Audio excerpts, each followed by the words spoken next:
Good morning, members of the 100. I want to get you to restart your day, because every day is a new beginning.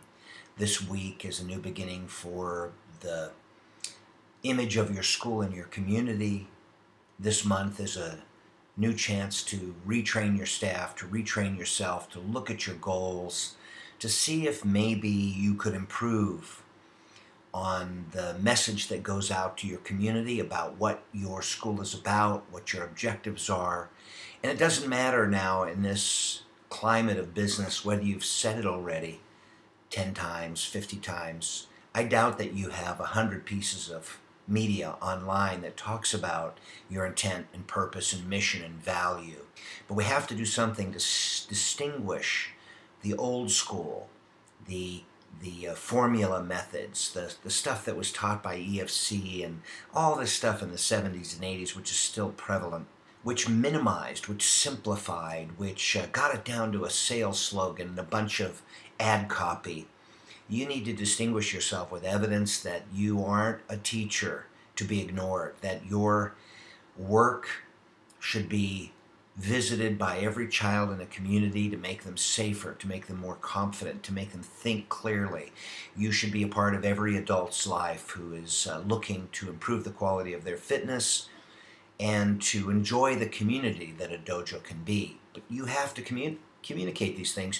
You can't let people just assume. You can't assume that they know, and you can't assume that they understand the value of what you do. You must communicate these things, and it's done in a small daily way. But most importantly is you and your team have to be people of substance. You have to define what that means. Does it have a community-based component? Are you people of substance because you do something that nobody else does? Are you people of substance because of the quality of communication, of things that you're learning and studying? Is that set you apart? You're learning and studying, is that set you apart? Are you different because of the way you maintain your fitness?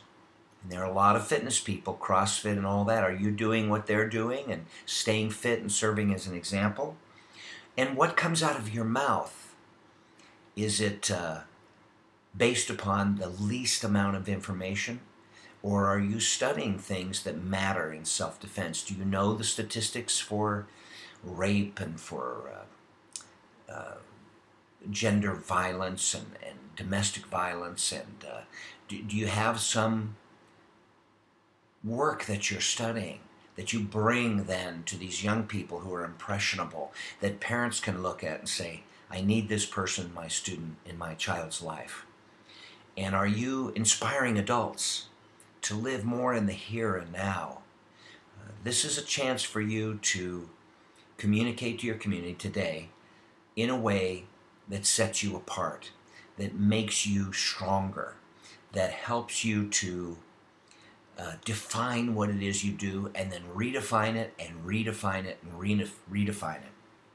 And it's a very important process, and it's based upon the smallest little things. The way you communicate to your community, the quality of your speaking, your images, your video.